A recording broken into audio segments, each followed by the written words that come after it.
There we are. Are we live? Oh, there we are. Okay. Hey, everybody. It is another Thursday and another episode of Chiropractic is Sexy. I'm Dr. Paula Ruffin. And I'm Dr. Erica Peabody. And I say this every week, but Oh, they man. go so We fast. are here. They go It so fast. I does. swear we were just here. It's so fun, though. I know. It seems like just a week ago. It seems like yesterday. So we got some just fun stuff. If you were on last week, Dr. Erica is going to update us on a story that she talked about last week. She also said she's feeling very fiery and feisty today. And spicy. I have a feeling today is going to be fun. So Yes. grab a friend, get on over here, hit Turn the your hearing subscribe aids up. and the thumbs up button, because I don't think you're going to want to miss this. Yeah. When this girl gets feisty, oh. I know. Most of the time I'm like that. I'm also, don't you feel like, I mean, there's so many ways we could get on our soapbox every single day. And we also never want to ostracize anybody. So for me personally, I play a lot of Switzerland. I'm like Swiss, right? And so, but when we get on here, it's fun because we get to let things rip. And Dr. Paula said after last week, because we had to take a couple of weeks off for obligations and also for the holidays fell down on Thursday. And, but last week after we got off, it's like, no wonder we're doing this, because it's so good for us to be able to have like kind of this platform that we've created to really talk about health and healing. So, okay, to recap, and I wish I actually had all this stuff with me, but my team took off and I meant to print a couple things out, but I read you guys an x-ray report last week. And it sounded something like there's degenerative changes in the left glenohumeral joint, which is the shoulder joint. This patient has had relentless pain for about 2 months. She is working out. She is 66 years old, female, in pretty good shape, inflammatory lifestyle, just because it's the summertime, lake time, Michigan, blah, blah, blah.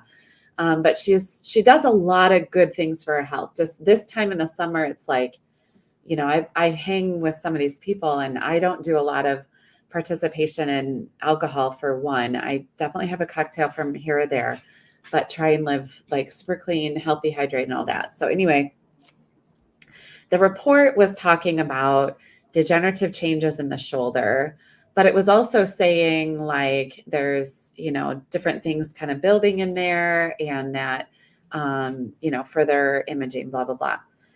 So that was the findings. And then the radiologist writes a conclusion underneath it. So all of this led me to think osteoarthritis, which is the body's under a lot of stress. It starts to lay down calcium.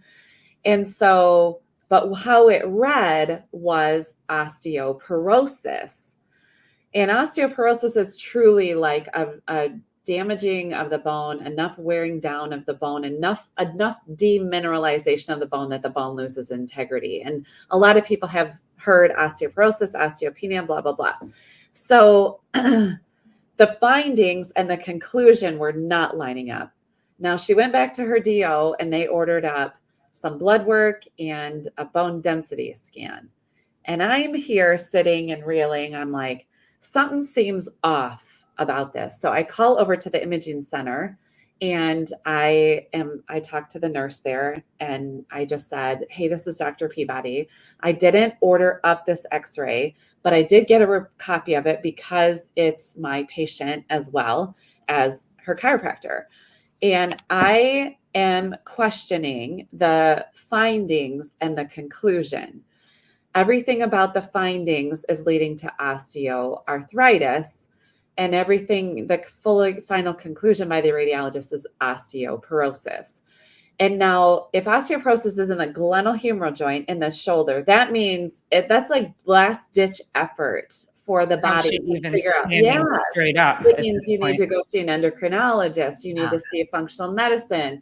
You know, like it's something chemically wrong in the endocrine system. So I said, I would love to be able to chat with the radiologist. I'm just questioning this. And so she she said, he's not in right now. Let me see if I can forward you to his offsite cell phone number or whatever. So she tried to do that. And she said, I can't get to him. Can I leave him a message? I said, yes, have him just give me a call. And then I went to my front desk and I said, if Dr. So-and-so calls the radiologist, then please, I'll take the call if I can. So she comes back in like 10 minutes. And she says, hey, Dr. blah, blah, blah, the radiologist is on the phone. He'd like to talk to you.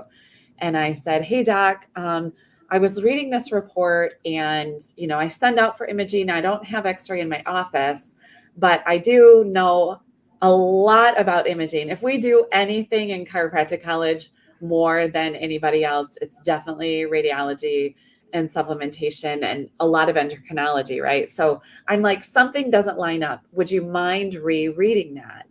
And he says to me, he said, I already looked at it. And he says, the dictation system that I use made a big mistake. And I meant it, I dictated in osteoarthrosis, which is a chronic enough condition that the scar tissue starts to change the joint form instead of just inflammation. So osteoarthritis is the inflammation process. Osteoarthrosis is inflammation has been long enough, it's changing tissue. So he says, yeah, it was supposed to say osteoarthrosis. And I was like, well, sir, with all due respect, like that leads to incredibly differential diagnosis, incredibly different testing. And can you change this report? And I'm glad that I called you, for goodness sakes. So he says, I've had an imaging center for 20 years. When I joined this particular imaging group, he says, I don't like their system. I can't stand when this happens, but it made me think of, he said, I can't change the report, but I can put an addendum on it. And I was like, okay, can we please do that? Can you please forward the report back? Now, I never saw the report yet. And the patient actually contacted me yesterday and she said, I was in for a bone scan and they have not changed the report yet. And I said, okay, I know they haven't changed that report. And so, but what this made me think of is, and in so many ways, like I follow cases through all the way to get all the circles closed, as many as I can, until it's turned over and referred to somebody else. And I know I've talked about some of these cases already, but for this one, it was like, this circle needs to be closed. It doesn't mean that she shouldn't go in for a bone scan, but that was definitely in addition to what this isn't an endocrine system issue. She should still see functional medicine because of an inflammatory lifestyle. But it was also like, there are so many balls dropped. And I want to say this with all due respect, because Dr. Paula and I, we do chiropractic, functional medicine, nutrition, all the things. Like there's a lot of things that we do. There's a lot of things that we count on medical doctors, especially emergency medicine, especially those kinds of things we cannot do.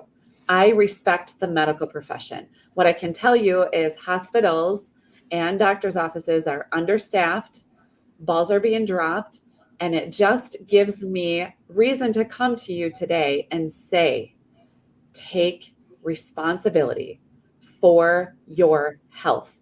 It's different today than it used to be. My sister-in-law used to be a caseworker at a hospital. Their hospital patient load was supposed to be 5 patients to 1 caseworker. It got up to 35 to 1. Wow. Holy moly. She went to HR and she says, this isn't safe care anymore. HR's response to her, and this is a big hospital system, HR's response, you probably should get your own malpractice insurance. Wow. So I'm only saying this not out of disrespect to the system at all. We need them. We need them. We need them. We need them. But this is what I'm saying. Take responsibility. Ask the big questions. When things don't line up, ask bigger questions. When those things don't line up, ask bigger questions. Fire your doctors. Hire new ones. Follow through. You need a health advocate on your side. We're here for you if we can help in any way. But that's a very significant diagnosis and a very significant projection or trajectory for this particular patient's life. And where she would go from here. Fortunately, now she's got her bone scan done, and I got that report on my desk yesterday, and I sent it to her and chatted with her about it.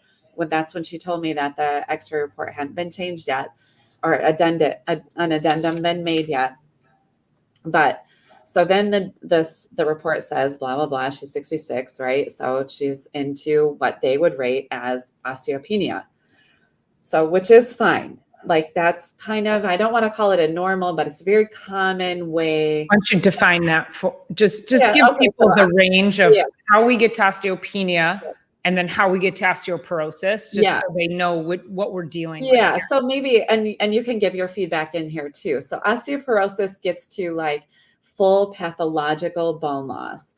Osteopenia is lightening of the bones. So they start to demineralize your body when it needs things in your body for processes, just functioning through life. And it needs minerals, and we're not supplementing properly, and we're not doing weight bearing, and we're having, there's the whole thing that we talk about every single week. When those things aren't happening, the body is still requires minerals, and it's going to start to leach them out of the bones first, because it's trying to keep the body alive. And we talk about this a lot. And there's a couple incredible examples of the body's will to get to tomorrow is so strong and so powerful. And it's going to do basically just about anything to do that. And so osteopenia is just like a lightening of the bones, a slight start of the demineralization process that if it goes too far, and maybe we can even talk about how to undo some of that. But if it goes too far, then it heads towards osteoporosis. So osteopenia, I'm fine with that as a label if we need to label anything. But in the conclusion, this is the language that's like so aggravating. And this is what gets me like just off my, I really, I can't do it out there on my adjusting floor that way, because I really still want to be and help these people all the time and help everybody I can. But it's what really, really makes my blood boil is language like this. And like I said, I'll bring it next week. Just, I don't have it in front of me and I can't even pull it up on my computer system. It says something like this: the probability of patient with said osteopenia, the probability of a fracture in the next 10 years is 20%, which is fine, appropriate. I don't know. But that language is not necessary at all. And Dr. Paula and I were just talking about this before. It was like, yeah, we have probability. We don't know what we don't know that we have probability for. But to put that language in someone's mind is exactly what creates the stress that then leads down that path. So anyway, I will get off my soapbox at this point and pass it over to my dear friend for any kind of feedback you have on that, because I just am like, I'm grateful, you guys. I'm so grateful for what I do and that people come and trust me in helping them find their health. I have a couple other stories too this week. Actually, one from yesterday, one from this morning, something very similar. And I am so grateful. And so thank you for just allowing us to join you from this platform and share. It's truly a blessing, because the frustration is high and our knowledge is far reaching. So, well, I have quite a few things on that. And so I'll start, first of all, by saying, great job, Doc.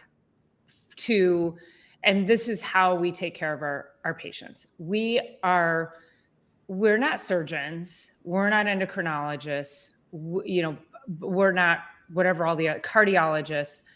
What we do have is the ability to take a 30,000 foot view and be able to get you to the place that is necessary to give you the best possible outcome. Mm-hmm. And this is where, and I always hate that we have to preface ourselves with, we need medicine and I respect medicine. Great. Got it. Mm-hmm. Right. Like we all know. And of course, then we have to say, if I'm ever in an accident, I'm grateful for medicine. Okay. Like I hate the fact that we have to preface it before we say, This is so freaking common, and we're the ones that are quacks, and we're the ones that don't get referred to when we are saving lives to that level, like what Dr. Erica did. And let me tell you why she saved this woman's life. Because I don't think, I'm just going on a limb, doctors, to her point, 35-1, doctors don't have time to, like, her medical doctor probably would have skimmed that and been like, oh, osteoporosis, let's put you on Fosamax, which is a highly dangerous drug. I have seen more patients in my 26 years who've been put on this who come in with spontaneous compression fractures. And you know what that means? That means their body just breaks for no reason. That's not supposed to happen.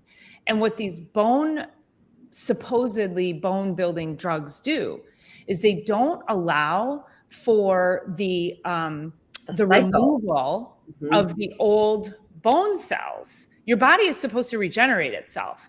And so what it does is it preserves the old bone cells that are supposed to be going away and getting recycled, and it puts new bone on top.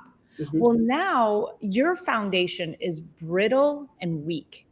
So let's just say that her doctor wouldn't have had the time to look at it. He or she wouldn't have questioned it. And now suddenly she gets put on these drugs at 66 years old because now she's, if it's osteoporosis, your risk is now 50% or whatever it is, 40 to 50%. So it really becomes an issue, going back to what Dr. Erica said about being responsible for yourself.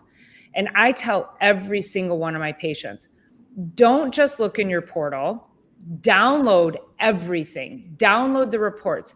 If your doctor calls you and says, your results are fine, you're fine, that means nothing to you. I want everyone within earshot to hear me on this. Your blood work's fine, your cholesterol's a little high, you could use some vitamin D. That's not an answer. So you have to then say, I would like the report. I would like the full report. And it's not just, sometimes doctors will send you like a form, and it'll just say your results, and they'll just highlight whichever ones they think are relevant. They're all relevant in a functional medicine world. Most of those lab tests are too the wide, the ranges are so wide that they allow for so much error. They allow for this subclinical illness, chronic, slow smoldering of your health, which is what osteopenia is. It's this chronic low smoldering. And you know what the doctors tell you about osteopenia? Just take calcium, you'll be fine. That's not the answer. The answer is you have to change your lifestyle. That's an absorption issue. You're not absorbing things properly. Your body's deficient and depleted every way. So it is pulling and depleting the bones. So if I could recap that. So Dr. Erica saved a woman's life. Yes, I believe that. Let's all golf clap her on that. Pay attention when you get labs. Get your labs. Again, don't just look in the portal, download them to your computer so you have them. We had, here in Michigan, it was oh gosh, I forgot how many hospitals it was. It was actually across America. And it was a hack in the system, in the Ascension system. And they were down for weeks. And I have patients who work there. They're still now trying to get all of the data back in. So you would have lost access to your portal and to all of your records. So it's really critical that you get a folder and just old school it and print all your stuff out and put it in a folder. So you've got it. So then when you go to your chiropractor and you say, can you help me with this? And this is something too that's super maddening, is that how many patients do you get that walk in and say, can you tell me what this means? My doctor just said it's fine, and I have no idea how to read it. Or my doctor said whatever and gave them some flippant, sloughed them off. I don't know how to read it. And I'm sorry to say, I have so many of those requests. I charge to consult. Yeah. on that. I charge people to, unless it's like a patient and it's an MRI and it's relevant to the case. But if you just come in with random blood work, random MRIs, and you're like, I don't know what this means, that is my time and expertise that your doctor did not take Right. to be able to help you understand what's going on with your own health. Yeah. So Well, so the whole process was really interesting. And this was actually, so it was last Thursday, actually. And I had made the call the afternoon and I got through. And then that night, I got this message from her. I just want to read it to you because it's like little tiny things that have a complete different trajectory in their world. So, because initially she's like, should I be worried? And that's what we talked about last week. Should I be worried? I'm like, yeah, if your body's taking minerals from your shoulder, yes, you should be worried. You need to get to the functional medicine right away. You need to really start to clean up, blah, blah, blah. And so, not that she shouldn't be worried. There's still always, there's some work to be done. And she wrote, I walked inside and just saw this notepad under some papers, definitely appropriate for you and that call today. And it's this thing, and I'll read it to you. And it says, may you be proud of the work you do, the person you are, and the difference you make. And it's like, that's just one small drop in the hat, a drop in the bucket for that one patient. But it's like, that was extreme because of how it came from the radiologist and blah, blah, blah. But this is what happens in our office every single day for 20 years in my world, and 25 or 6, wherever you are now, Dr. Paula, 6 in yours. And it's the stuff that it's like, I want to get to the end of my life and know that I made a difference. And I mean, I've read you some other stuff, and it's like, it's a big deal. It's a really big deal. Yep. And we don't take it for granted. Every day, this is what we're doing. And, and also every day triggers these emotions. Yeah. This is not isolated. Like I've always said, I expect miracles, and yet I'm still blown away by them. Yeah. Every day, because you're just like, it never gets old to see how you're able to positively impact somebody's life, right? Yeah. It's so crazy. Mm-hmm. So so pay attention. And, sometimes, maybe this is the message. I titled this, what will it take for you to give up your bad habits? And it's really appropriate because oftentimes you're getting these results back. You're not really being guided properly. So to Dr. Erica's point, find functional medicine, whether it's one of us or whether it's somebody else, but get to work with somebody who's going to be able to help you find strategically what you need to not only give up the bad habits, but adopt new ones that are going to impact your life in a positive way, and ones that are going to reverse osteopenia, osteoporosis, whatever it is. But I had a patient in this morning, and her doctor was like, she's like, I need to fire this doctor anyways. I'm like, yeah. And she said, so the MD, she was in for just a regular routine kind of physical, which is what it is, right? But she said, as you get older, you can't lose weight anyway. So it's not even worth trying. It was like when we were talking about her blood pressure medication, and her body is so much better. She's lost a bunch of weight. She retired 2 years ago from a highly stressed position. She's like, should I be on this medication? And I didn't prescribe the meds, so I can't tell her. But I said, you are your best health advocate. It's good to be asking these questions. Just ask. And then she's like, I think I need to fire her. This is what she told me. And I was like, yep, fire her, hire someone new. And she's like, and she's super overweight anyway. When she's trying to tell me this, I'm like, so, we're not perfect out here. Dr. Paul and I are not perfect, but we do walk our talks. We do what we say, what we tell you guys to do, which is eat well, move well, drink your water, get adjusted, stay happy, get your rest.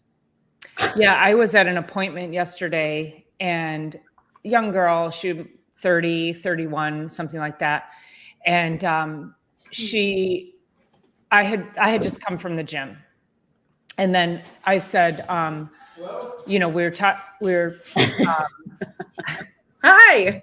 I had just come. I know. I'm like, hi. Are you my window guys? Okay. I'm in the middle of a podcast, so that's okay. Come on in. Do what you got to do. I love my window cleaning day. I do it regularly so that I can see out my windows, kind of like getting adjusted, so my nervous system can see It's what clear.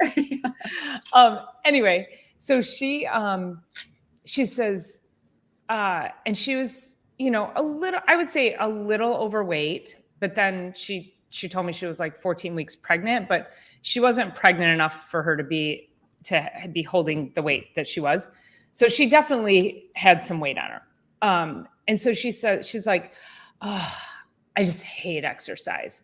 And I'm like, those kinds of statements, that one, and I hate water, like those statements make me cringe because I'm like, what? I was like, Okay. I don't get it. It doesn't matter. And I said, well, why do you hate exercise? And she's like, I just don't like the way it makes me feel. I mean, it hurts. And I'm like, yeah, it's supposed to. Like, what? And she's like, I know. And, you know, and then she starts talking about as she's getting older, and she already has one, she's got like a 16-month-old, and then she's pregnant again. And she's like, and she goes, and both of her pregnancies were whoopsies. And, you know, it was really difficult for me not to go into my rant of 80% of Americans are overweight and malnourished. And do you know how long it takes to bring your body up to sufficient levels if you're doing all the right things?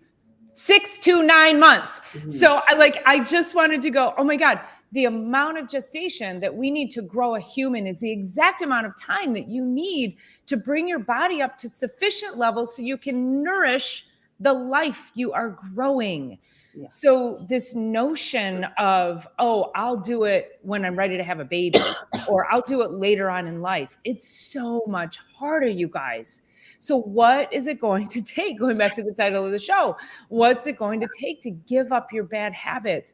What is it going to look like for you? What does the last 10 years of your life look like? Mm-hmm. And if you think of that right now, if you say, okay, I want to live to 100, from 90 to 100, are you still mobile? Are you still driving? Are you still being able to have social events? Are you still picking up your grandkids? Are you still traveling?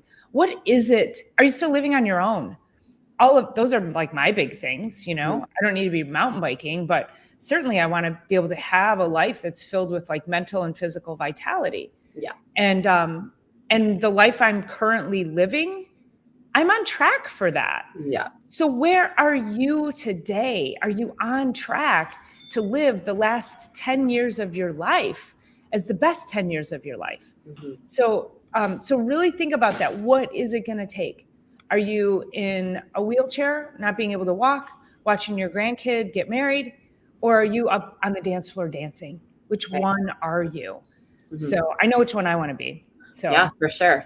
And I was just sharing with that particular patient that was talking about weight loss this morning, and that she's done a really great job. I mean, if I had to call her an age, I would say she's 63, 4, something like that. And I said, well, how long have you been on your blood pressure med? And she's like, well, probably, I'm like, can you say 5 years, 10 years, 15 years? You know, doesn't need to be exact. But anyway, she said, I would say probably 10 years, but her life has radically changed in the last 2 years. And I'm like, okay, so if you needed it back then and your numbers were like 300, it would spike up to 300 over something, whatever. I'm like, are you testing it right now? Are you taking your blood pressure on a daily? Do you have a monitor? What is happening? She's like, no, I'm not. I'm like, well, then get started. And how much blood pressure medication are you taking? And she's like, well, 100 milligrams a day. And I'm like, then it's okay to like do a science experiment with yourself. Like start to see what you are regularly. I'm like, because what happens is our blood pressure is raised. Well, number one, depending on the amount of extra weight you have on, like there's hundreds of thousands of miles of capillaries for certain, like per extra pound of body weight. So when the body has to push blood and oxygen through then it's, it's going to take a different amount of pressure. And that is one of the reasons why blood pressure goes up when you gain weight and why it goes down when you lose weight. So she's lost, I think she probably she's short and small, but she's probably lost about 20 pounds.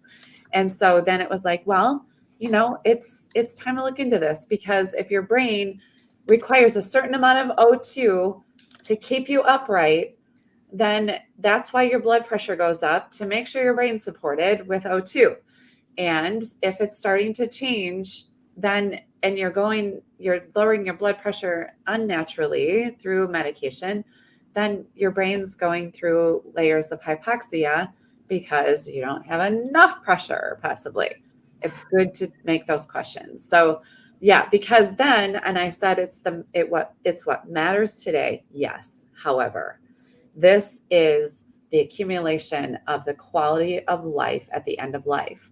What comes with to bring you to a place of quality of life, physically, mentally, and just all the ways, like Dr. Paula said, are you dancing, or are you in a wheelchair?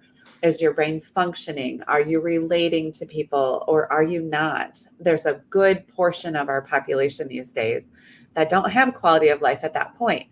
And the biggest portion, or the fastest growing portion of our population, fastest, not biggest, fastest, is centurions who are living to 100. So that's the fast growing portion of the population. When they were born, their life expectancy was 50. So when you outlive your life expectancy by double, and you didn't make the proper eat well, move well, think well, drink your water, get your rest, and get adjusted choices along the way, here we are. And look at, so the generation below us, so like my daughter's generation, their generation is now, their life expectancy is 5 years less than ours. And this is the first time that's ever happened. Ever. Mm-hmm. We've never outlived our kids in a life expectancy scenario. And it's because of all the processed foods, all the chemicals, the lack of movement. It's technology. We're in this world of all the lights. I'm like sitting here, I've got 2 giant lights blasting in my face. We're in this world of light spectrums that are not natural for us. And that is killing us. And we don't have the we as much. We don't have the community as much. We don't have the us around in our life at that age anymore. There's this new restaurant here in town, and it's like it's gone wild. The Rail Yard, in case you guys are hearing about it in Fenton, it's blown up our town, but it was so interesting to go in there because it's a very popular place for kids, but also like 20s to 35 age range. And I'm much older than that, and have pretty good interpersonal communication ability. But I walked in there one day, and there's these big tables, like long tables. So even if you didn't come with people, like sometimes they'll sit on one side of the table and you're like down on the other side, kind of like a community dining, right? So I walked in, and one of these tables was filled. There was probably 12 people in that age range sitting around.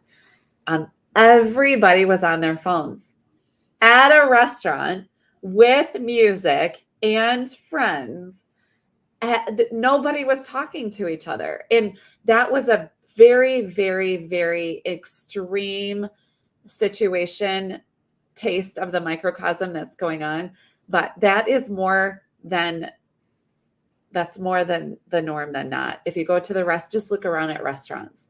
There are couples out all the time. They're both on their phones. They're not even talking to each other. Friends that are, worried about the selfie rather than the actual connection. And it's a bummer, but that's part of health too. And I'm certain that is decreasing life expectancy because we don't have that community. You can get everything you need right on here. All the dopamine hits you want. That's easy. Doesn't give you longevity. Easy access to dopamine. Mm-hmm.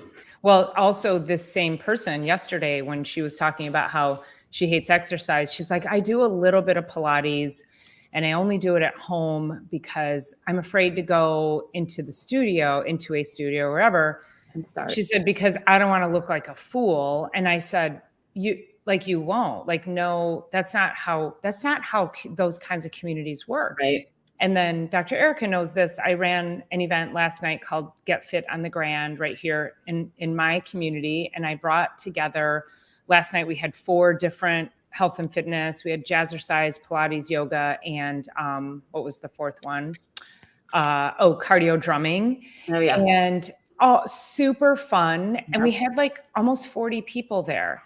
And one, I got up and I was talking for a couple of minutes and I said, when you're sitting home because you're afraid, my goal was, and each person just did 15-minute blocks so you could get a flavor and not be afraid to go into any one of those places. And, the whole concept is also, there's a whole community there, because when you need encouragement, when you need accountability, you have to have a community. You can't be sitting in your living room streaming a video. Number one, you're not going to be as motivated or inspired. Right. And number two, nobody's going to be there and be like, oh, let's go get coffee after, or just, wow, great job. Oh my gosh. I can tell you're really trimming down, whatever it is. Yeah. You have to have a community around you that is loving and supportive. And that's what getting out of your own way, if you will, like, don't be afraid to go and do things so that you can, because you're going to build that level of community. That is one of the markers of longevity. It's one of the main markers of longevity for people, is maintaining that mental sharpness through community. I think one of the things too that social media has done is that, you can obviously everybody apply to absolutely everybody. It's the highlight reel, right? So when you are a beginner, nobody is good at stuff when they're a beginner, but you don't see the beginner stuff. So then it's like, well, these people have been doing blah, blah, blah forever, and it's hard to be a beginner. In fact, I watched this in my nephew who's 12. So I have a niece who's 14, a nephew who's 7, and another nephew who's 12 in the middle of those two. These are siblings. I have a few others too, but these siblings. So the 7-year-old, he's a live full out kind of kid anyways. And I think he's going to be fine no matter what. And my niece is like a mini me, and she has taken so much encouragement along the way and learning stuff and being a beginner and knowing that Aunt E is there to help, to encourage and all of that. Well, my nephew in the middle of them is afraid to try because he's a very good athlete, but he only likes to do stuff he's really good at, but he's 12. And so you apply that going forward in life, and then you never get a chance to be a beginner because you never want to look like a fool. You never want to feel like a fool. We all had our first yoga class. We joined many years ago. We know the postures, but it took going and knowing nothing to start. Yeah. Just all the things, like it goes into schooling, and especially in our doctorate program, like we all started as beginners. And Dr. Paula and I, like, fortunately, we had friends donate their bodies to science and experimentation who were also in it with us, that we had 4 years with. Beyond we hammered on each other. That's how we learned. Yeah, like are we supposed to know how to do this? But you have to step up to the table truly in our life, but we have to step up to the plate and know that we're going to not be great. We're not going to be a great runner. We're not going to be a great mountain biker. It's all of that stuff, but that is what's being lost in our generation of people in comparison. That generation. Consistency. Help. Yeah. And people will also, like, I remember going back to anything I learned, but if I just go right back to chiropractic school and learning and even being new in practice, and I remember thinking, oh my God, am I ever going to be good at this? Because it seemed like an impossible feat to learn the art of the adjustment. And then whatever else, fill in the blank, to learn whatever. It seems like an impossible feat when you start it. And then it's almost like suddenly one day you forgot that you didn't know how to do it. Yes. which was the cool thing, right? Like, Yeah. do you ever remember the moment when you're like, I'm a really great chiropractor? Like, Yeah. I feel like, I mean, I'm still learning. I don't mean to say that in Yes. mass No, levels of yeah. arrogance, but True. I'm really freaking good Yeah. at what I do. Yeah. So, and I'm really good with these. Hmm. And I know Dr. Erica is too, because she adjusts me. She's amazing. And we put our hands on people. We feel energy. We'll feel things and we'll say to the patient, wow, why is all that tension there in that right shoulder? Oh my God, you can feel that. And they will literally tell you a specific thing that they did because and they're like, how did you know that? And I'm like, because we know. Because they speak the language of the body, and then we've Yeah. practiced it for so long. Yeah. Yeah. It's really awesome. So I do, if anybody's out there listening right now, I do want you to just kind of think into your life and just think, is there something that's kind of holding you back? Like you don't want to be a beginner again, or you have these ideas that you hate working out or whatever. Like there's natural laws of the body that lead to health. And then there's exactly the opposite of that. And we get a choice. And I can tell you, there's been some really interesting loss in the last, well, there's 3 people in the last week. I think, well, one of them's still hanging on. There's another that is either in transition, maybe today, and then there's another that, which we should share just really briefly. But there's another that transitioned on Sunday. But there's actually was a mistake made that they, instead of doing just morphine for this patient that's transitioning, they were accidentally hydrating as well. And so this life force was like, cool, like I'm going to keep moving forward, which was not the intention at this point in hospice care. And it was like, wait, did somebody not get them? Right. It's alarming. It's really alarming. And we see it so much these days that's kind of why we wanted to bring this particular episode. I mean, we totally missed this, Put a star on it. We'll go to I next did. week. This was good. I just put This is a 8-1, really good springboard. 8-1 on it. So that'll be number 25. But Yeah. I know that our 45 minutes goes quick, but I'm glad that we do just keep it to this because we could go on and on and on. Oh my gosh, could be hours long. I do want to address real quick too something that when you were saying earlier about firing your doctor, finding a new one. And one of the things too, so many people will say, I want to get off my medication, but my doctor won't let me. So I understand that in parts. If your doctor, so I think the question needs to be, how do I transition off of this medication? What do I need to do to not be on this? And if you can't find this is where functional medicine comes in. No. But you need to find a functional medicine medical doctor who can, like, we don't have prescribing rights, so we can't make those recommendations. But find a medical doctor who practices functional medicine who can help guide you through how do we wean you off of this medication. Yeah. But here's the thing. If you, let's just call it high blood pressure medication, if you are on that and you are still not eating well, not moving your body, not sleeping, not getting adjusted, all the things we talk about, then the answer is no. So no, unless you are willing to, what does it take to give up bad habits? If you don't want to be on that medication, you then have to be willing to do the things that are required for you to not be on the medication. So understanding that perspective, this isn't about us telling you, run to your medical doctor and say, how do I get off this medication? You got some work to do. Yeah. Right? You got some work to do. 80% of the United States is deficient and overweight, and over 40% are clinically obese. We have a severe epidemic in this country, and we have to get it addressed today. So that was my little. Yeah, no. And just to add to that, everyone's looking for a shortcut, and you know what, here's the bottom line. And one of my favorite lines of all time is, there is no shortcut. If there was, that would be the way. Yeah. Right.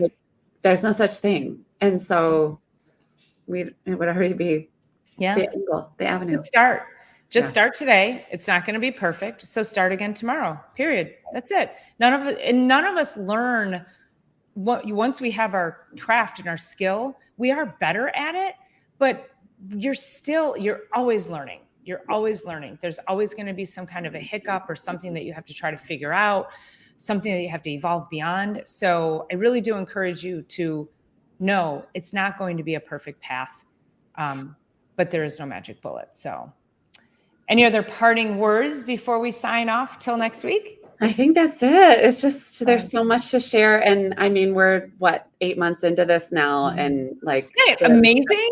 Barely scratched the surface. Oh my gosh. So we look forward to you guys joining us every week. And I know we'll make it through the 33 principles eventually. We will. All right. All right, you guys. Thanks for joining us. Don't forget to be on Sunday Night Live and this Sunday, 6 p.m. Eastern Time. We will look forward to seeing you right here again next Thursday, 1 p.m. Eastern Time. Thanks everybody for engaging, hitting the thumbs up, making sure you're subscribing and sharing. All right. Talk to you soon. Yeah. I know.